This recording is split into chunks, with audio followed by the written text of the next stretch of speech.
I confronted my ex about his cheating, reported him for animal abuse, and years later witnessed his career collapse. Justice served. I apologize for the length of this message. All names have been altered. This is a disposable account for various reasons. During my college years in the 1990s, I encountered Jake, then aged 23, through some mutual acquaintances. He had already completed his degree and was preparing to relocate across the country for his graduate studies, while I had been arranging to move with friends to a location a mere 90 minutes from where he was headed.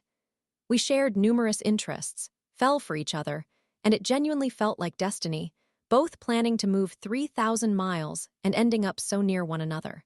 He had 2 sisters and a younger brother, all of whom were fantastic individuals, and I quickly formed friendships with them as well. Since he was occupied with school and I was employed, I typically visited him for weekend gatherings. He was renting a house with 2 roommates who were also part of his program. Being young meant financial constraints, but we had a good time, enjoying taco outings and spending a great deal of time at his residence, where he was breeding and selling small creatures. As a student in animal sciences, being around animals was second nature to him, and I loved that aspect. I met and became friends with his advisor's wife, Mary, aged mid-50s, who worked in the university's administration. She was a wonderful person, and I often had lunches with her during my weekend visits. Jake was a teaching assistant, and I connected with others in his program and quickly formed friendships with them, even faster than he did. After about 2 years of being together, I was at his house one day, lying in bed, partially undressed when, unexpectedly, he expressed his concern about my weight gain, stating it made him less attracted to me. There was no mention of my health, it was solely about his attraction. I sat up, responded that perhaps he should ensure there were healthier food options for me when I visited on weekends instead of just crackers and cheese. Even at 23, I refused to tolerate that nonsense. I had perhaps gained 10 pounds since we first met 2 years ago, and still wore the same size clothing, roughly a US size 6'8". I didn't want to argue. After all, it was his issue, not mine, so I calmly asked him what his solution was. He gazed at me blankly and suggested, "I suppose you should try to lose weight," to which I replied, "No, I'm not going to do that, so what are you going to do?" He admitted that, well, nothing really, and he just wanted to share his feelings. I thanked him, put my clothes back on, went to sleep, and drove home the following day as per usual. We continued dating, and about 3 months later, he called to break up with me after almost 3 years together. His excuse, and I quote, was, "You do not have enough knowledge about science." He felt that he couldn't engage in conversations regarding his work without resorting to common names for animals instead of their scientific counterparts. I replied that was ridiculous, demanding the actual reason. He insisted it was indeed the genuine reason. A month later, he visited to return something of mine, and I confronted him, insisting on the real explanation. Eventually, he confessed that he had been seeing one of his undergraduate students, whom we shall refer to as Meg, a 19-year-old. He was then 26 and her instructor. I screamed at him to leave, and my roommate threatened to throw him off our second-floor balcony if he didn't leave. Once he exited, a mix of rage and stunned laughter washed over me. I had seen Meg a few times. On one occasion, she visited his house for a barbecue and accidentally spilled something on her pants. Jake had asked if I could lend her some sweatpants, but I couldn't since I was a size 8 and she was an 18. Nothing wrong with that at all, but it dawned on me that he had made those comments regarding my weight to try and prompt me to break up with him because he was too cowardly to do it himself. Clearly, he had a preference for larger women. When he made those comments, it was 1 a.m. I lived about 95 miles away, and we had just been intimate, so I had no idea how he expected that conversation to unfold. Did he think I would end things and drive off into the night for an hour and a half? Regardless, I emailed his roommates. It was the early 2000s, and that was how we communicated matters we didn't wish to discuss over the phone. I wanted to inform them about our breakup and express gratitude for their friendship. Both roommates acknowledged they were aware of Meg and had urged Jake to disclose the truth to me, or they would take the initiative. That was when he delivered the pathetic excuse about my lack of scientific knowledge during the breakup. One of his roommates, a genuinely nice and attractive guy named George, offered to assist me in retrieving my belongings from their house. He proposed I come up for the weekend, enjoy a drink, and have fun, all the things Jake deemed a waste of money. I readily agreed. So I went, and George allowed me into the house while Jake was out. I took photos of all of his animals because, although I wasn't a PhD student, I had been attentive and knew he was caring for an endangered species. He wasn't breeding it. It was a non-releasable animal he had taken in from a rescue organization. He had paperwork to submit along with a $25 fee, but he refused, claiming he wanted to keep the government out of his affairs. I documented the endangered animal, the conditions in which he was breeding other animals, and snapped a picture of another animal that was illegal to possess in the state, which was in a tank right by the window, easily visible from outside. Afterward, I went out for a night on the town with George. We staggered back in around midnight, ensuring that Jake and Meg, who were watching television, would see me in a short dress, intoxicated, and George practically supporting me. I spent the night in George's room. He was a complete gentleman and made it a point to leave the room a few times, parading past them in his boxers, while we giggled loudly, making sure they could hear us. The next morning, as I prepared to leave, Jake remarked that I didn't have to act like a loose woman in front of him while I slowly ate a donut, disheveled in my rumpled dress. George smiled at me and gave me a kiss on the head. Meg appeared embarrassed, unsure where to look as I remarked, "Enjoy my leftovers," and walked out. I initially thought that the petty, loud hookup, along with a few immature insults, was my revenge. It was not. The next day, I got my photos developed, the good old days, and called the State Office of Fish and Wildlife. I reported the animals in his house, the potential overcrowding due to breeding, and the 2 illegal animals he shouldn't have had in the state, asking how to file a report. It turned out that Jake wasn't well regarded among his peers or roommates, but I was. George suggested that he and their other roommate could file complaints with the university regarding a teaching assistant who was involved with a student and demonstrating favoritism. During our night out, we made sure to share the story with anyone we encountered. They ensured all the women in his classes were informed about his relationship with Meg, and since it was a small program, word spread quickly that he had cheated and was now dating a student. George and the other roommate ensured people knew they had submitted complaints, tired of Jake's entitled behavior. With my comprehensive statement prepared and photos sent to the wildlife officials, I contacted my friend Mary, Jake's advisor's wife. She was aware of the breakup and the feeble reason provided, so I informed her that Jake admitted to the relationship with a student. I shared the emails where he confessed, and to say she was upset would be an understatement. She assured me that she would ensure it was investigated and informed her husband, who was Jake's direct advisor, while I remained on the phone with her. Speaking of investigations, a few weeks later, George called me, excited to share that the state fish and wildlife officials were there confiscating animals.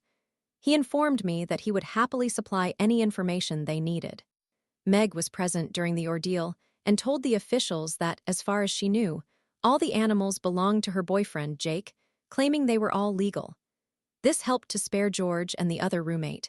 One animal resided in the backyard, suggesting a neighbor reported it, while they took the opportunity to check the far more troublesome, illegal animal that was visible through the back window. Since George was on the lease, he could grant them access to inspect the interior. The animals were mostly in shared spaces, and the officers spent hours inside before leaving to obtain a warrant to take all the animals and inspect Jake's room. George and the other roommate permitted them into their rooms without hesitation, quickly getting cleared. Meanwhile, Meg could not reach Jake and eventually drove to the university to locate him. Keep in mind, this was before the widespread use of cell phones. It was a good day, as the only creatures left behind were some guppies in a fish tank.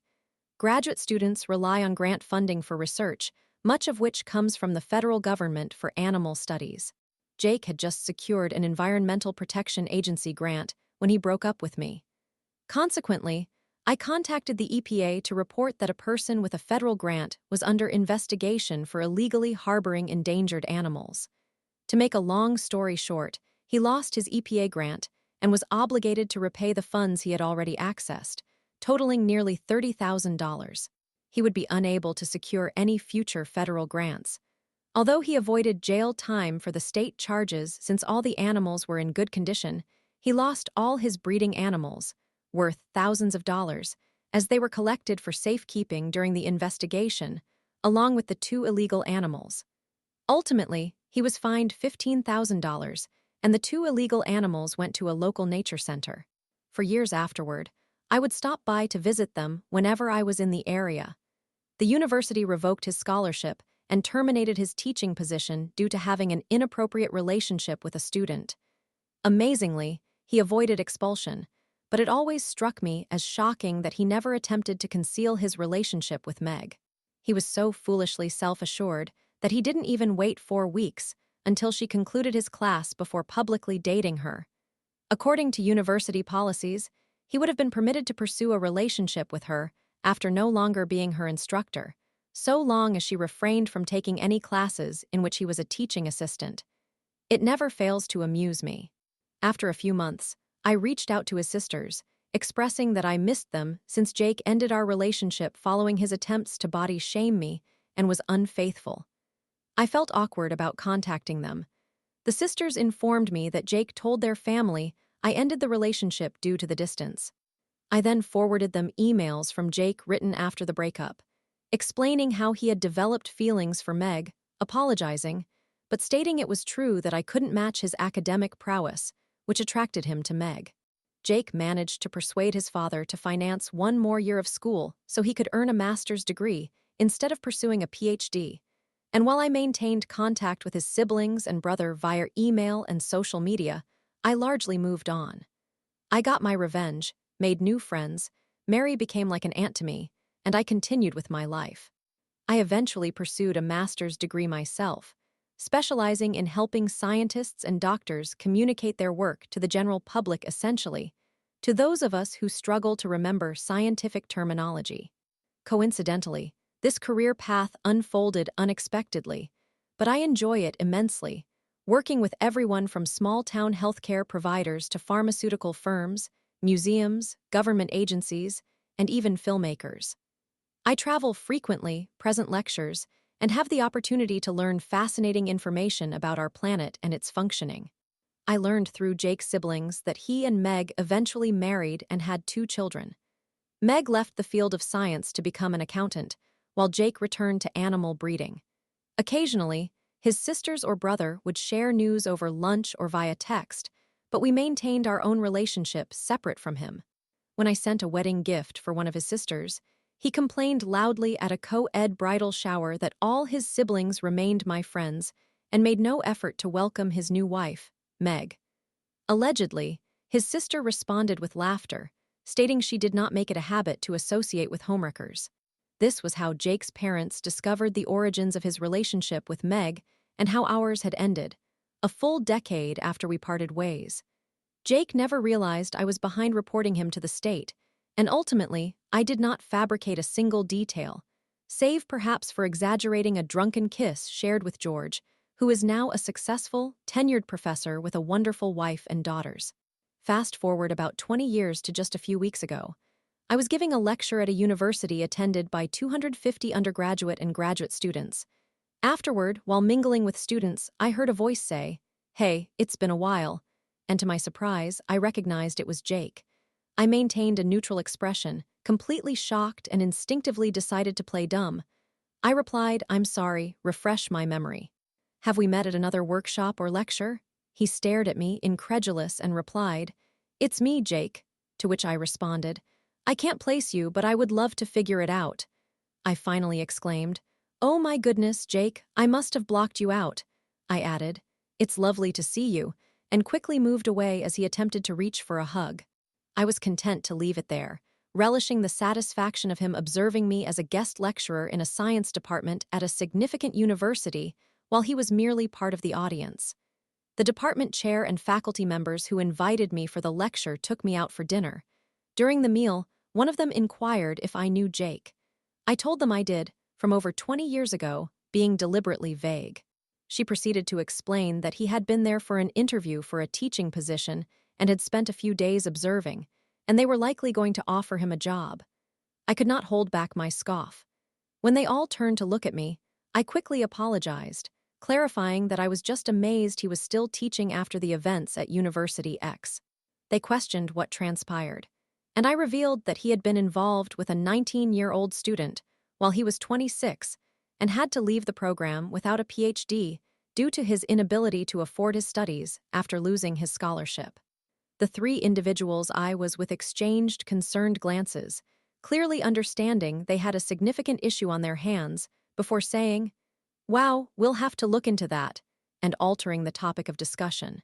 This past weekend, my old friend Mary, who retired a year or two ago but remains friendly with her former colleagues, called to let me know that someone at the university had contacted her regarding a background check on Jake.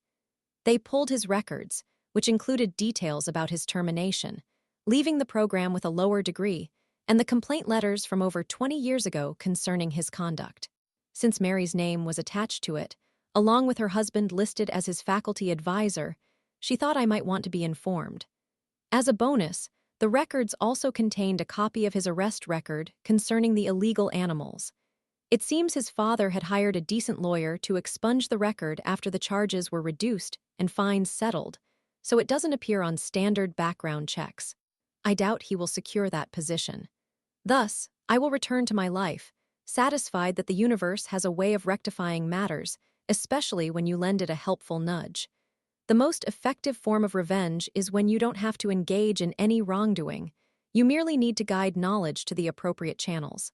Should there be any young individuals reading this, my advice as I comfortably wear my now size 10 pants is that if someone who is meant to love you begins to criticize your weight or appearance, that is an issue for them to resolve mentally, not a burden you should bear.